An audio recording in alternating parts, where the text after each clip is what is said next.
I think the hard work piece, I think no matter what we do, whatever profession we're in, I think that trumps everything. I think there are people who have, these unbelievable talent, and there are guys who I've played with who don't work hard, but they have so much talent that they are able to get by. It does happen. But for the most part, there's plenty of guys who have way more talent than other guys who are in the big leagues or have had success. But those guys who are, sustaining success are the ones that are putting the work every single day. They're not afraid to, get up early to do the extra reps, find whatever little tweaks it may be, getting out of their comfort zone sometimes to try new things, see, hey, this might actually help unlock something, or that might help unlock something. And those are the types of things that I think set people apart when it comes to having success in the baseball field or in the workforce or whatever you may do. Well, welcome back, everyone, to another episode of Masters of the Game. And this one, I got to say, is kind of special, right? When you get to kind of engage with someone that, again, played on a different team, but from the same college, and we were coached by the same person. It's a pretty darn cool thing. So I get to introduce you today to the one and only Ty Blach. Ty, welcome to the interview series. Just pumped to have you here. Oh, thanks for having me. I'm looking forward to it, and excited to reminisce on some good Coach Servais stories. This will be good. So it's kind of like the old guy me talking to the younger guy and Ty today, reminiscing about the old days. But let me brag on Ty a little bit, and then we're going to walk through his journey, his path on today's episode. But Ty actually grew up in Aurora, Colorado. We actually met for coffee. Was that last week or the week before? Last week, I think. It was last week. Jeez Louise, my time flies, or time goes slow for me, I guess. But we met for coffee, lived really close to each other, which is awesome. But local kid, went to Regis High School, and then had the opportunity to go play at Creighton University in Omaha, Nebraska, my alma mater, as I said, as well. And we're going to talk about your journey to get to Creighton here in a minute, because I think it's really interesting, just the different kind of stages and steps that you've had along the way. But you were actually selected in the 5th round of the 2012 Major League Baseball draft by the San Francisco Giants. Made your major league debut on September 5th, 2016 against the hometown team of the Colorado Rockies. And you've had an amazing professional career, obviously played with the San Francisco Giants, Baltimore Orioles, Colorado Rockies, now currently with the Texas Ranger organization. So we could go on and on about just kind of what you've achieved and how you've done it, things like that. But I have to ask, and I love to start these kind of with an open-ended question, Ty, but when you think back to your playing days, and this could be college or your professional career, but what's one of the, greatest memories you have from your playing days? There's a lot of great memories. I think I've been really blessed to have so many unique experiences as a baseball player.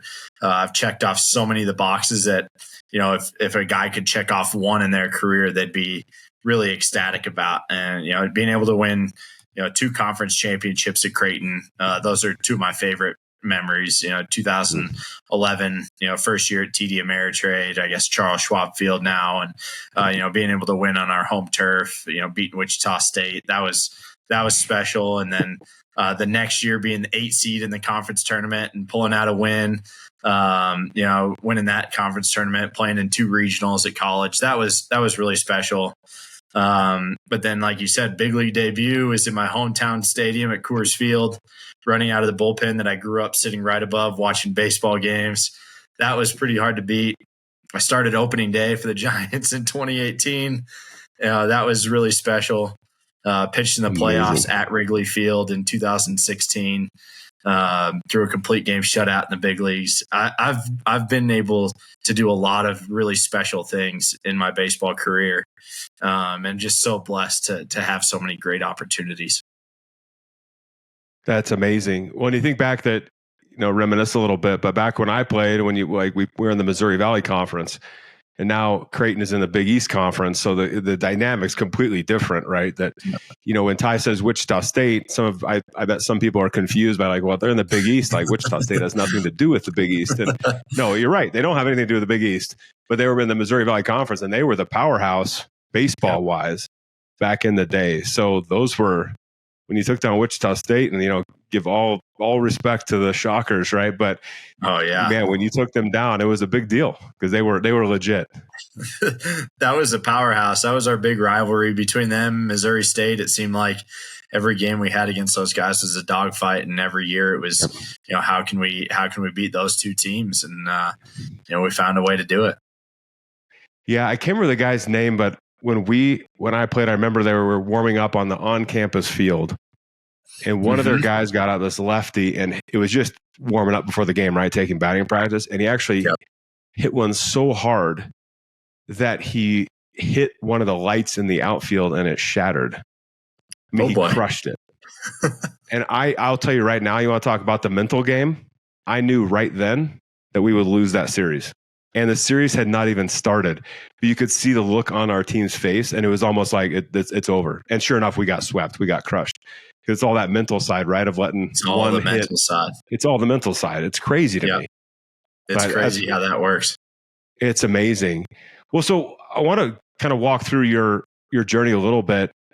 You come out of Colorado at Regis High School, and then you go play at Creighton, right? And I know it's never that simple, but what was your path? I mean, highly recruited, not highly recruited. How did you end up at Creighton in the first place? So that's a pretty cool story. So I grew up, going to Regis. My freshman year, the neighbor right across the street, he was a senior, so he would drive me to school every day, and we got really close that year. And he ended up going to Creighton, and that's where he went for school. And so my sophomore year, junior year, I think I was starting to look at where I wanted to go to school, and I was not good enough to play baseball at that level yet. Like, I always had dreams and aspirations of it, but I was not even anywhere close to even being on anybody's radar. So I went to Creighton and spent a couple of days with my neighbor, and just loved the school, loved the academic side of things. My mom was a school teacher, so school and education was very, very important to our family. So yes. I really liked, the way the Jesuits had formed me through high school, and I kind of wanted to continue some of that.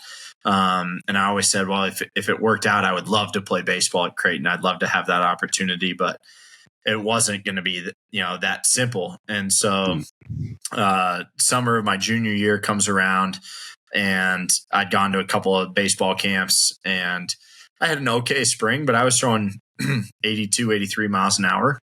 Nothing too crazy, nobody was really like, oh, look, there's this lefty. And I ended up having a back injury right at the end of spring ball. So I didn't pitch all summer. I could hit, but I couldn't pitch. And so I go to these camps at, Kansas State, some other colleges around that I was looking at, and I hit really well, but nobody even batted an eye. So the next week I was going to Creighton to check out their camp, and I was like, I guess I better try to pitch, and hopefully my back holds out. Hadn't been on a mound in 3 months. I got up on the mound, and I faced 5 hitters, and I struck all 5 of them out, and was throwing 87. And I was like, whoa, where did that come from? And the pitching coach came up, was like, hey, what's your interest? Like, how have I never seen you before? Like, I've never heard of you. I recruit Colorado all the time. And so we just started having some conversations, and I kind of followed my progress that winter. And by my first outing in the spring, we were playing Cherry Creek High School in an inter squad or a scrimmage, and I was touching 90. And so I'd had a couple of programs reach out, and I had some other offers come in, but I decided to go with the place that I knew was going to educate me the best and form me the best as a human being. And so that's how my journey at Creighton began. That's pretty interesting, because that's a significant increase in velo, right? Yeah. Going from it was crazy. It was crazy. And it was a matter of putting the work in. I'd had some back injuries because I wasn't strong enough. My body couldn't, handle any of the rotation that I was trying to put in. And it was a learning experience for me. I hired a personal trainer, and I was waking up at 5:30 in the morning and going to do workouts, before school every day, 3 or 4 days a week. And that was, instrumental in me getting a little bit stronger, being able to stay healthy, and then letting my body and the skills that I had been developing for my whole lifetime really kind of take place. Interesting. And I want to talk about this, and maybe now we talk about it, but do you think just in your career in general, right? Because you reminded me of this topic of, what's the quote? It's like hard work beats talent when talent doesn't work hard, something to that effect, right? Yep, exactly. Is that one of the secrets in your mind that for you and then for others that you played with? Is it like hard work beats talent every time? Like what? Because you can have a 530. That's one of those things that we know we probably should do that. Most people don't do that. But like, is that one of the secrets in your mind to success in anything really? I think the hard work piece, I think no matter what we do, whatever profession we're in, I think that trumps everything. I think there are people who have, this unbelievable talent, and there are guys who I've played with who don't work hard, but they have so much talent that they are able to get by. It does happen.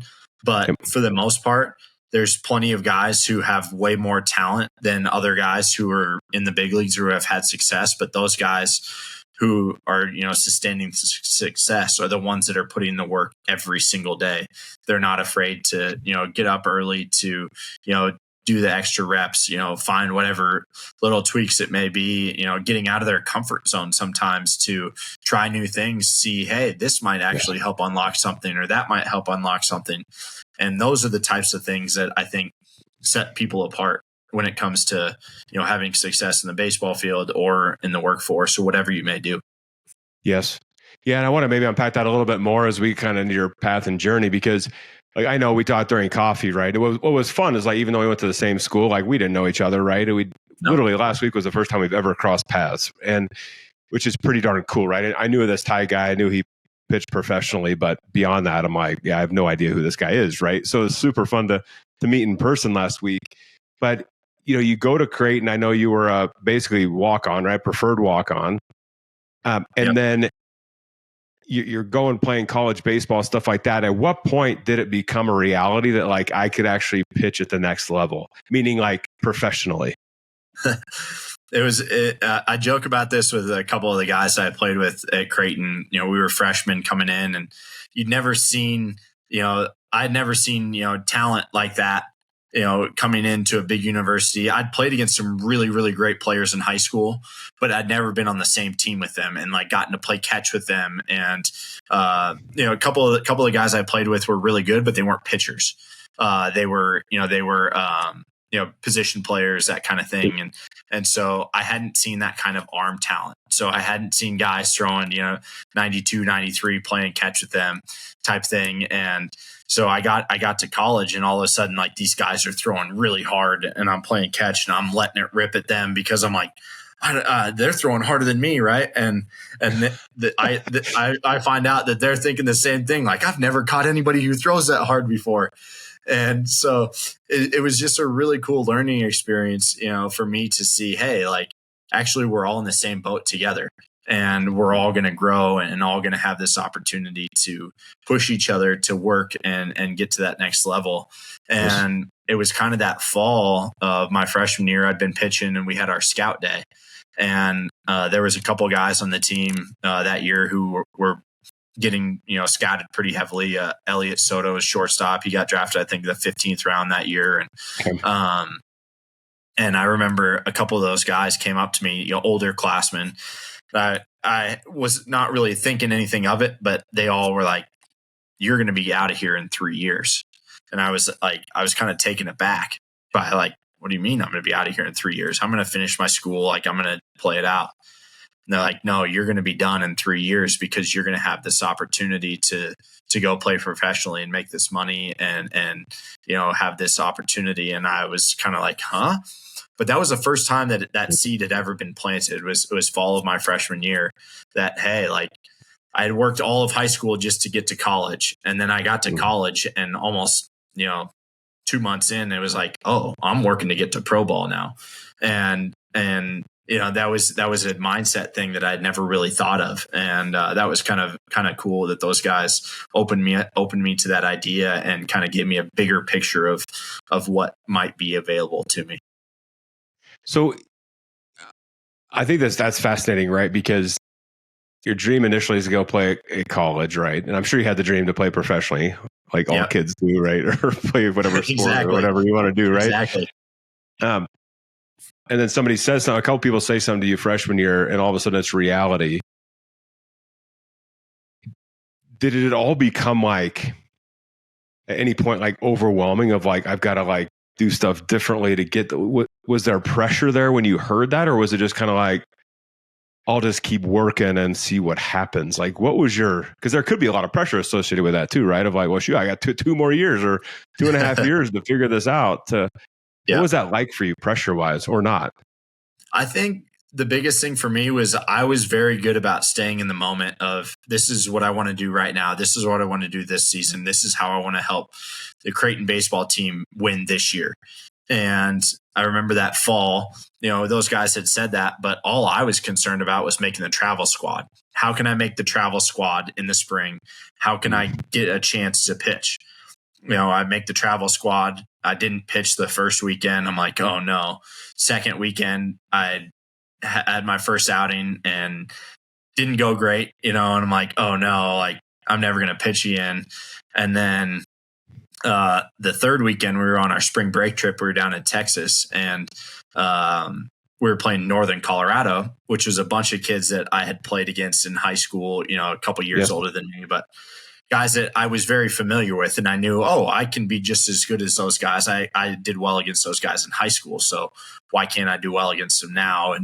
And we had a senior pitcher have a tough outing. He was coming off a Tommy John surgery, wasn't super healthy. And I came in for him in the first inning and I ended up throwing like 6 or 7 innings out of the bullpen. And from that point on, I established myself into the rotation and, was able to then like make some starts and kind of get into that rhythm. So it was just all step by step. And so I was a Sunday guy my freshman year. Going into sophomore year, I'm like, okay, like I want to be the Friday guy or the Saturday guy. I just want to solidify what I did last year, continue to get better, and know that this process, it's not straightforward, and it's just going to be like, I'm going to continue at this and whatever it may be. Started as a Friday guy, got bumped to the Saturday guy, same, kind of back and forth, but found ways to continue to help the team to win. And we had a couple of really good starters that year. Jonas Dufek, he went to play pro ball and had a great career. And he was a senior and he really took some big strides forward that year and helped us to win that conference championship. And then threw a gem against Georgia in the regionals. And, it was awesome, just to kind of see some of those things happen and how it all played out. So, yes. Well, for perspective for everyone, like Friday, Saturday guy, Sunday guy, like, there's strategy behind every sport, right? So I'll call it like you try to set the tone with kind of your best pitchers as early as you can so that it's kind of set the tone for the weekend, if you will. Yeah. So when we talk about Friday versus Saturday versus Sunday, that's kind of the kind of mix there a little bit, the strategy there. Yeah. So there's two different paths I want to go here. Let's stay on your journey for a moment because, just like I asked, like when it became reality, you're going to play at Creighton, like you're starting to get to sophomore, junior year. Like, when did you know, like what was told to me freshman year, fall is actually now going to happen and I'm going to go enter the draft? Like, when did you kind of know that and understand that was about to happen? It was after my sophomore season. I had a really good season. Had some really big wins, pitched great in the, regional against Oregon State. We ended up losing that game, but pitched well. And, there was a lot of talk by that time that like, hey, like this guy's going to be a really good draft pick for next year. Like, he's got a lot of things going for him. And so my whole mindset, going into junior year was, okay, how do I help Creighton win? But how do I set myself up best, for those scouts to see what's going on. And I actually ended up tearing my labrum in my shoulder right at the end of the season, my sophomore year. So I was supposed to go pitch in the Cape Cod League and get all this, recognition and people see who I was. And Yes. I couldn't pitch. So I stayed in Omaha. I worked out all summer, put on some more weight, got stronger, got my shoulder healthy, didn't pitch all fall. So I missed scout day. Everybody's like, what the heck? Like, we came to see you. And I'm like, not healthy, and yes. But then I got myself right for spring, and I had met with all the teams and things like that. And so that whole fall of my junior year was talking to scouts, talking to, front offices. And that kind of really set me up like, okay, like this is a reality. But I have to figure out how to differentiate my wants and what the team needs me to do. Right. Like there's a time where sometimes your personal ambition gets in the way of what the team needs. And that was a tough line to navigate for me, because there were so many conversations happening. There were so many people who were like, oh, you have to do it this way. You have to pitch in these games. You have to do this. And I was like, no, this is all up to my coaches. I'm going to do whatever the team needs me to do to win. However I can help the team win, that's what I'm going to do. And there was a lot of people who, were trying to sway me one way or sway me another way. And I was just always trying to listen to Coach Servais and his guidance of, okay, like I'm going to lean on you heavily through this process, because I need to have some direction for how I can help the team, because I know if I start getting caught up in my own things, then I'm not going to be in a good place. I think that's such a cool perspective to have, right? Because it's tough. It's that balance that has to occur, right? Of, especially with pitchers, but this is every position, right? It's like the ultimate goal is to help the team win, in theory, right? In theory, that's the big goal. And we all get lost in that kind of selfish ambition, which again is not necessarily a bad thing, but it's like, what's the bigger purpose? What's the bigger purpose of like why we're doing what we're doing, right? Yes, and kind of keeping that in mind. And I think to your point of you're really good at staying in the moment to help the team win, right? And again, position yourself to be successful. But I think you can balance both. It's for sure. And it wasn't straightforward either. I got there and I had my hardest class load ever that spring of my junior year. So that time when I'm expected to perform at the highest level, we were picked to win the conference. I'm the guy that everybody is going to be building off of. And I had a good couple of first starts, but then the class load got so crazy. I think for the last month and a half of school, I didn't get to bed before 3 a.m. And there was probably 7 or 8 nights that I pulled all-nighters, just trying to get my work done in the classroom, because that's obviously, why I'm at school is to get my education. But then It's like the team needs me and I'm expected to perform because I've got all these scouts coming and watching, and the team wasn't playing well. I ended up trying to take on too much of trying to do too much for the team and feeling like every time I went out, I had to throw a shutout. And if I didn't, then we were going to lose. So I had to put all this extra pressure on myself, and we stunk. We were terrible. We were picked to be number one. And I remember it was about the second weekend of the conference. We'd lost probably 5 or 6 games. And one of our seniors was like, well, I guess our only chance is to win the conference tournament. Right. And so that became the team goal. How do we win the conference tournament? How do we win the conference tournament? Thankfully for me, school finished. And that next month, when I finally was able to give everything I had to baseball, then I went on a run. The team then kind of got some confidence. We end up, one hitting Indiana State the first game of the conference tournament, and then the rest is history. We ended up scoring 15 runs a game the next 4 games, and wow. Just kind of rolling our way and got to a regional final against UCLA. So amazing. It's amazing how when you have a goal as a team and everybody is fully bought in, we have to win this conference tournament, and we kind of let everything else go. Probably not the safe way to do it, but that's just what we did. And that team was able to then come together and do it. I love that. What brought you out of that? You have a workload. I know school stopped and stuff like that, but how did you balance that pressure and even yourself out, even amidst that tough time?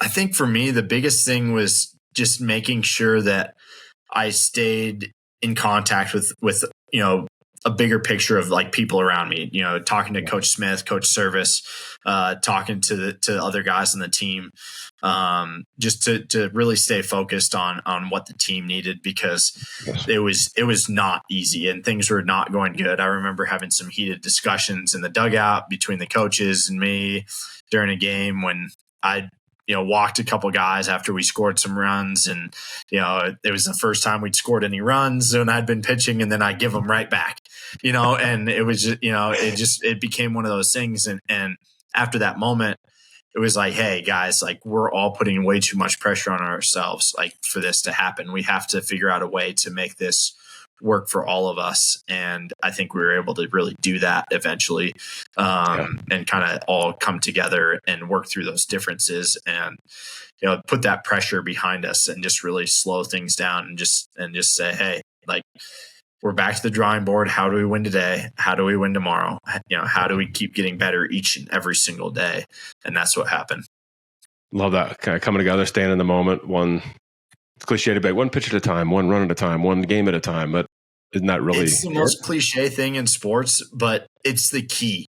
Like I don't have a better way of explaining it, but what I've seen through my whole career is that guys who are able to stay completely in the moment, who are able to understand, what's asked of them at that specific time, and then just go out and execute.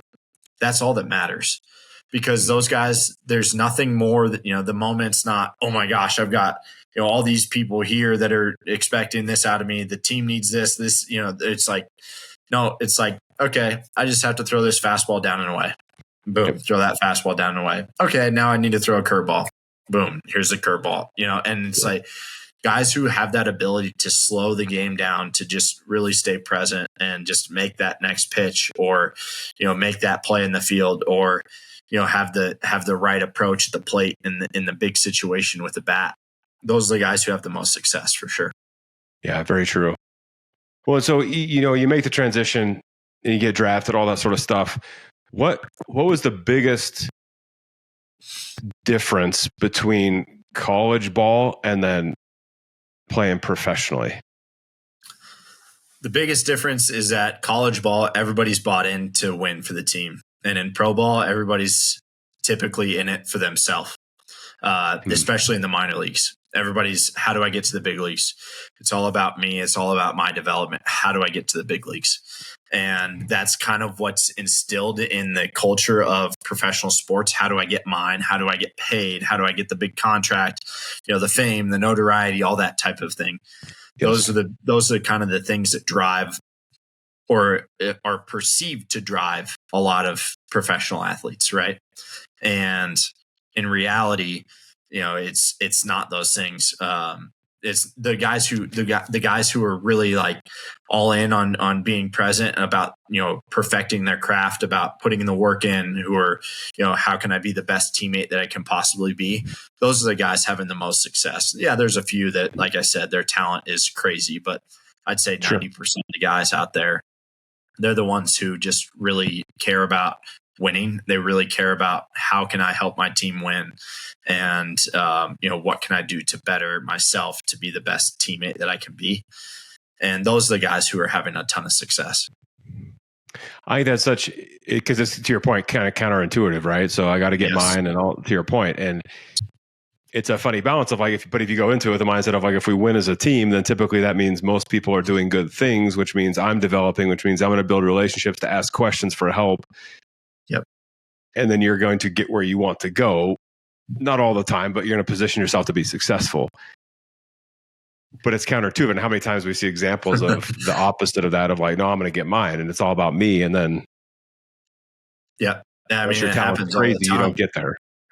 Yeah, it happens all the time. There's so many guys who have seen who just get corrupted by the idea of the money and the fame, and they live in this. Their identity becomes who they are as a statistic, or in their performance, instead of for me, I'm a man of faith. My identity is who I am in God. But there's so many other people who have this idea that like, oh, if I'm not playing well, if my stats don't look good, then nobody values who I am. which is far from the truth. But unfortunately, that's the way professional sports seem. And there's a lot of time where we are kind of a commodity because it's what can you do for me right now? Can you help me win right now? And if not, then unfortunately there's 30 guys right behind you who are trying to take your spot. That's very true. Well, so talk to me a little about the faith component too, because I know it's important to you and I know it's, still guides your life today, but how has that faith component helped you throughout just frankly your entire career and just day-to-day life? I think the faith is everything for me. I think that kind of became, Tim Tebow was, I see the book right behind you right there. He came, to Denver as a quarterback, and he was a guy that lived his faith out, and I could tell it was genuine. It was something real. And I'd always had that instilled in me as a kid, but I never really had seen an athlete, live it out in that regard. And then, as I kind of saw that, it just kind of gave me the idea of like, I want to be able to live my faith out and make an impact on other people, no matter what I'm doing, whether it's as a professional athlete or as a teacher or as a financial analyst, whatever it may be, whatever you do, just how can you let your faith impact the people around you? Because that's what we're called to do as human beings. We're called to love one another. We're called to be there for each other when things are hard and, be a light in dark times. And I've learned as a professional athlete that what I get to do every day as a job is so cool. And so many people wish that they had the opportunities that I have. And I've been so blessed to have these opportunities. And I just want to share that with people. I want people to know that I'm just a normal guy. I grew up here, like you said, in Colorado, like suburban, like nothing too crazy. I grew up being a big baseball fan, and I just thought I always had this dream and I just wanted to chase it. And I want people to know that if they put their priorities in the right order and they chase those dreams, like it's really, really special to see the impact that you can make on people. And I'm just being able to live out your faith and know that we're on this world for a way bigger purpose than just ourselves and living, selfishly. It's really, really special. Yeah. I don't know. It's funny to me, like faith's a touchy subject today, along with a lot of other things are touchy subjects. And, I think to your point, I had a conversation with a young athlete yesterday, female, and she high schooler, and, tying performance to like what I believe about myself. Right. And so when if you have the faith component, you tie it to the higher power, right? Which in our case is God. If you don't, it's still this belief of like believing something bigger than yourself. Like you're still a good human being, whether you do well or you don't. And so, and you continue to put in the work and do those things, right? So it's that kind of separation of identity, because all athletes go through that crisis, right? Of like when it's over and you're not there yet. And, but it's like, who am I? And once you know like who you are, then it's kind of like, well, I happen to play baseball. I happen to be a financial analyst. I happen to like do these things. But I have this really like clear understanding of who I am before I go do those things. Yes, exactly. It's a huge thing. So let me ask you this. You've been in the league for a long time, right? You've been playing professionally for a long time, which is pretty rare. What makes a guy like you be able to sustain that and stay at that high level where others fade away? And I know there's probably lots of elements, but what makes you different, unique, being like, as you would say, just kind of ordinary guy coming out of Colorado? But I mean, you've sustained some pretty high performance. I think for me, I've just always, emphasized, the two things that I can control: my attitude and my work ethic.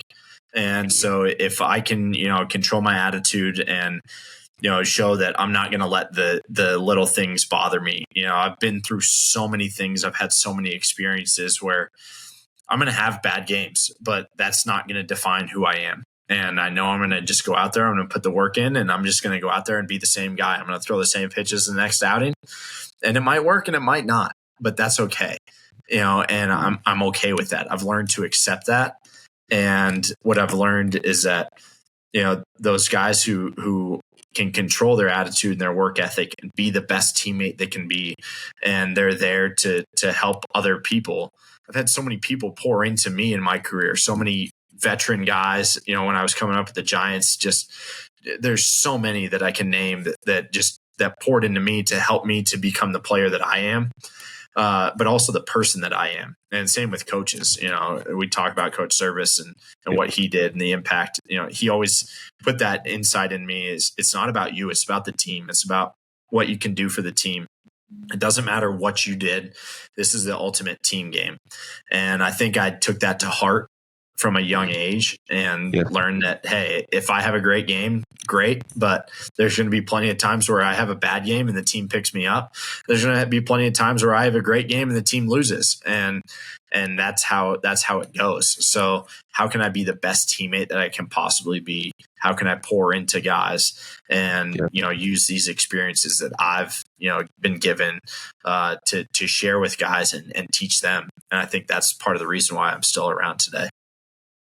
Yeah. And, what I know to be true about you, because I talked about this at coffee too, right? It's like you were very good. What you talked about was being very good at like engaging those individuals to figure out and be confident asking the questions of like, what do I need to tweak and what am I not seeing? And like, how do I optimize performance again to help the team win? Also stay in the professional league for a long time too, right? But but you're really good at that, and you come across in person and then right now as a very just confident person. So I guess let me ask, like, where does that confidence come from? And do you believe that confidence can be built? And if so, like, how would, athletes listening right now, like, follow your path and like build that within themselves? I think a lot of my confidence comes from my faith, right? I think for me, just knowing that, hey, like, I'm in this because God has put me in this position to do this. And, it may be done, after this offseason, who knows? I hope not. I hope I get to keep playing, but it might be over. And if it is, that's okay. Like, I've had so many incredible blessings. And I think that what happens is guys get intimidated because they're like, oh man, like I came up with the Giants. We had Buster Posey, Matt Cain, Tim Lincecum, Jake Peavy, Tim Hudson, Javier Lopez, Sergio Romo, like guys who have had just absolutely incredible baseball careers that I just got to see how they acted every single day. My first couple years in big league spring training, I saw that they were just playing a game. They were just guys playing a game, but they loved playing that game and they loved competing with each other. And that was special to me to see how much that they just loved the grind of trying to get better every single day. And those guys taking the time to teach me like, hey, it's going to take a lot of effort every single day to show up and to do what you want to do, because there's always somebody who's trying to take your job. And I think that is something that I learned, like, okay, like I have to put this work in. And then they also had the grace to say, hey, I know you're trying to take my job, but that's okay. And I'm going to still pour into you. And, that was that for me was transformational. Matt Cain and I had a conversation, spring training 2017. I had been in the big leagues at the end of 2016, pitched great, won a start to get us into the playoffs, October 1st against the Dodgers and pitched great in the playoffs. And came into spring training and everybody thought I was going to be the number 5 starter. But we also had Matt Cain, who was kind of at the end of his career and he'd been there forever. And he was nicknamed the horse. Like he showed up every year, 220 innings, like threw a perfect game, like one of the best pitchers in the National League for a decade. And here I am coming in to compete against him for the 5th spot in the rotation. And first day of spring training, I remember being like I didn't know how to approach Matt because he'd always been very gracious, very generous with, sharing things, trying to help me, on my path when I was younger, coming up through the minor leagues. And I was kind of like, hey, what's happening, Matt? And he came up to me, we were in batting practice, like the second day of camp. And he goes, hey, I know what everybody's saying. I know all the rumors out there, all the beat writers, what they're talking about. You and me, they're trying to pit each other against us, or pit you against me and this and that. He said, I'm not buying into any of that. Like, you and me, we're the same. I'm going to treat you the same as I've treated you every day before. And if you take my job, that's awesome. And if I win it, that's awesome. But I want you to keep fighting for that job because it's going to help our team get better. So he said, give everything you got. I'm giving everything I've got. And he said, no hard feelings, no matter how it goes. And I was like, wow, like that's a guy who's done everything in his career, signed massive contracts, could have just completely blown me off all spring training, knowing that we were fighting for the same job. In the end, he ended up, making the rotation out of camp. But then 3 weeks into the season, I found myself in the rotation, and we pitched alongside each other for the rest of the year. And, he had the understanding to know that things change. I didn't as a young player. And he gave me that understanding and that wisdom to just go out there and say, hey, like, this is you and me. We're brothers in this. We're going to go out there and we're going to help each other through this season. And to this day, I'm so grateful for all that he gave me and that advice and that understanding that, hey, yes, there's always people fighting for my job, but that's okay. And it's okay to teach them everything because you never know what that might unlock and who they might become. And that's great. What a powerful example, man. Because I mean, everything you said, right? It goes back to if this can help the team win, let's go. But it's also that permission of like, I'm giving everything. I expect you to give everything. Again, with the bigger picture in mind. And the perspective that he had of, like, to your point, to use those words, things change, right? And then you're pitching alongside each other during the year is crazy, right? Because we think, oh, I get the 5th spot, like, see ya, enjoy the minor leagues. And it's like, no, that's not the way things work. People get injured, like performance, like there's all sorts of elements that happen in this little math formula, right? But I love that perspective of him saying, I'm going to give my all. I expect the same of you. Yes. It's been really cool. It's been really cool to see how that's just transformed me too, because as I've gotten older, I've been in the same situation with so many guys. And I'm like, here's everything I know. Take it. Like, you're way more talented than I am. And I want you to outwork me, like, bring it on, because I want you to have this incredible career too. And I've seen guys, take that to heart and really thrive. And that's been special for me, whether it was meant that I had to go somewhere else and try to find a job elsewhere. Like, that's okay. It's been a really, really cool thing that Matt instilled in me. And I'm forever grateful for that. Which is reality, right? Look, you're drafted by the Giants and you play for the Orioles, Rockies, and Rangers, right? Organizations. So it's like things do change, they shift. Like the machine moves, right? That opportunities show up in different places, and that's just part of the evolution, right? But if you have that mindset of like, I'm going to prepare every day, it positions you to be in a good spot at least, right? Exactly. So I'm curious what you'd say to this, because again, it goes back to like, we all know what we should be doing, but typically people are not very good at doing those things, right? So I know I should go lift 3 days a week and go run 2 days a week, right? Or work out every day or 5 days a week, whatever, right? I know I should eat right. I know I should do the extra reps. I know I should ask for help. I know I should on and on and on, right? We keep filling those in. So you just talked about how like Matt is one of those people. You are one of those people who I get up at 5:30 in the morning to go work out in high school, right? And then we talked over coffee about how disciplined you were with like the workouts and regime and all these different things that you've been over since you've been at the professional ranks. And I imagine throughout college as well. What makes you stick to that and stay disciplined while others don't do it? Because I know you've seen athletes who don't do it. But what makes you stay disciplined to the process? I think the fact that I know I don't have the talent as all those other guys. And I've had to get by on my work ethic. And the thing that's separated me in my career is my preparation. And I've been on the injured list twice in my career. I had Tommy John surgery in 2020 in spring training. So I missed that whole season. And then right now I had a fluke shoulder injury, and it was just kind of one of those things. I slipped on a throw and shoulder got hurt kind of on that, and so be it, But I think that availability has been the thing that set me apart from a lot of guys. So Yep. whatever that preparation was, physically, I knew exactly what I have to do to have my body at the best, possible, that it in the best possible shape that it can be for that start, and it's like, okay, like I know I'm starting again in 5 days and I can tell my body's in a bad place. Like I'm going to have to put in extra work this week.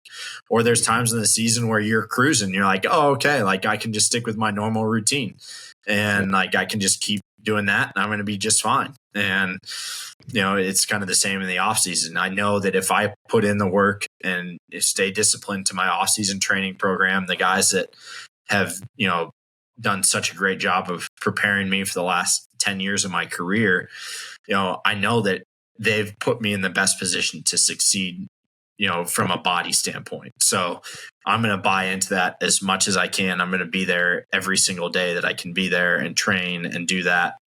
And knowing that that's going to give me the best chance for success.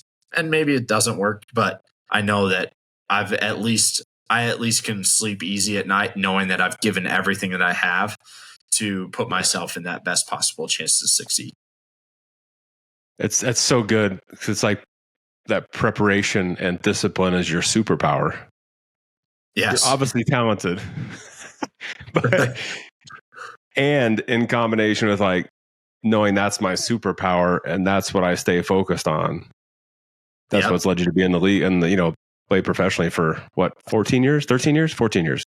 Yeah, 14 years. And that's exactly what it is. That's been my superpower. And it took me a while to understand that. And it takes some humility to understand that, hey, like I don't have the best stuff out there. I'm not going to strike everybody out. I'm not going to be the guy that overpowers people, and goes out and strikes out 15 guys, or I'm going to have to find ways to get hitters out. So I have to spend a lot of extra time studying film, studying scouting reports, studying heat maps, tendencies, watching the games that we're playing, against those teams. I have to do all those things the right way, because if I don't, then I know that I go into that outing and if there's a little bit of doubt in my mind about a conviction of a pitch, I typically get beat.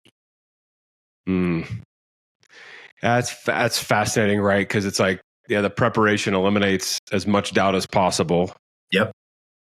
Which then the flip side is now I'm more confident with the pitch I'm about to throw, with the swing I'm about to make, like whatever it is, based on the sport that you shot, whatever shot you're throwing up there. That kind of breeds that confidence piece. It does. It does. So, okay, 2 more questions.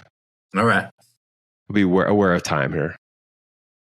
I think I joke on every one of these episodes for everybody watching right now of like, I should have just recorded our coffee. And I think I say that like multiple times when I meet people in person. I'm like, why didn't I just record that? But I love this because we're going like so many different angles today too. Everybody talks about the mental side. You've touched on it a little bit in kind of different ways, but what does that mean to you and how did it come to life for you, like as a professional and frankly, like throughout college as well? Yeah, definitely the mental side of things is what separates, we talked about it. I think guys who have the ability to kind of mentally stay in the moment, to stay like, I'm making this pitch, I'm, staying with my execution, whatever it may be, whatever your mantra is. That kind of started a little bit in college. Coach Smith, my pitching coach at Creighton, was really, driven by the process. We would throw bullpens, we would call them competitive bullpens, where he would keep score of every pitch that we threw. So if I didn't hit my spot, I wasn't getting points for that. But if I hit my spot, I was getting points for this. So that really kind of helped me to stay focused on every single pitch, every single throw. And like every little rep that I make has an impact on what I do in the game.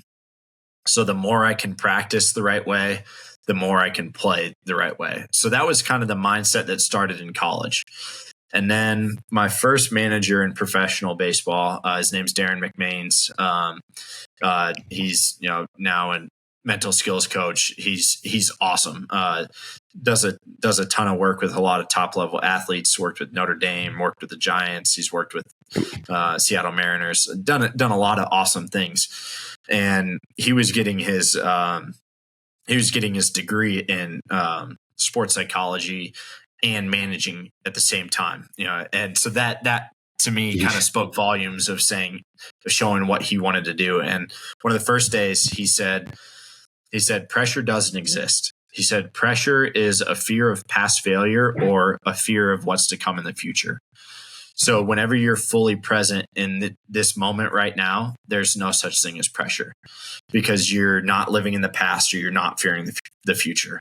So he and I had a lot of amazing talks early on in my career about, just staying with the execution. How do I stay in the moment? Just make this next pitch. The last one's over.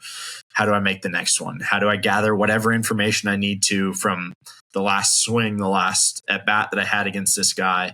And how do I want to take that into staying in this present moment and making the next pitch? Because that's the only thing that I control right then.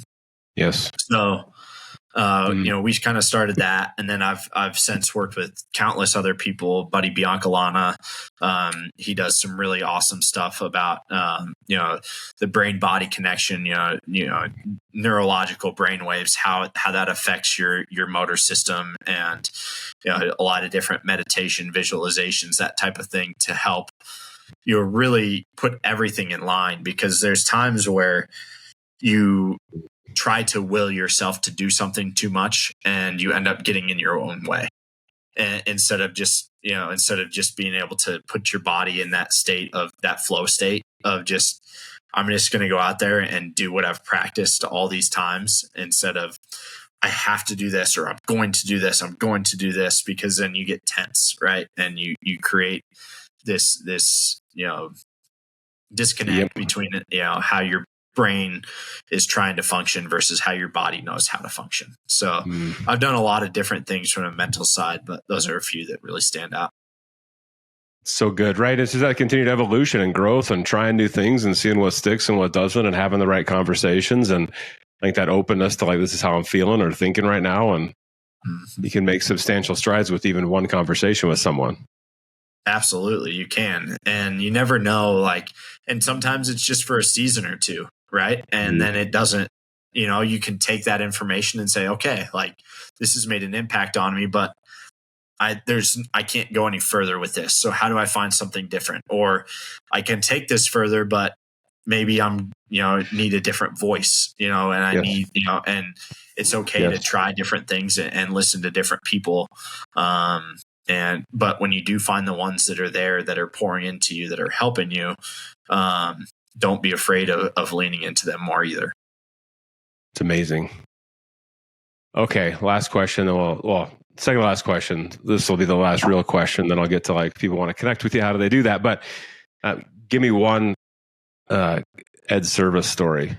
And he's the Creighton just now newly retired Creighton head coach for all of you, watching right now. And he was the assistant coach actually when I played, and then took over the head coaching job years ago at this point. But there's got to be one story that sticks out. My favorite one is it's a Friday afternoon in the fall, and we're out there practicing, and the sorority girls have a slip and slide set up on the hill, just on the other side of the softball field. So there's this group of sorority girls in this slip and slide. So it's Friday afternoon, we're all done with class. We're excited for the weekend. We're at practice. Sorority girls are out there in swimming suits, having a grand old time. We're not having a good practice, needless to say. And as I told you, it's all about the process, right? If we practice the way that we need to, then we're going to play the way we need to. Yep. So coach was always very adamant about that. And to his point, it was the truth. If I was on teams of his that were really good, they practiced really well. And that team didn't necessarily practice well at that time yet in the season. So we're practicing. It's not going great.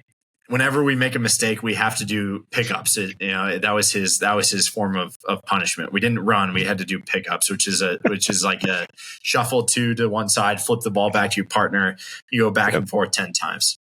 We had done about 12 sets of pickups that day, and then we averaged about 2, I think. So we're not going good, and we're looking over, and there's a massive thunderstorm. You can see them kind of rolling in Omaha. It's kind of rolling at us, like, so we're all like, oh, okay, good. We're gonna get out of practice, like like sorority girls, like we'll go find them later, whatever. And so we're like, all right, practice is going to end early.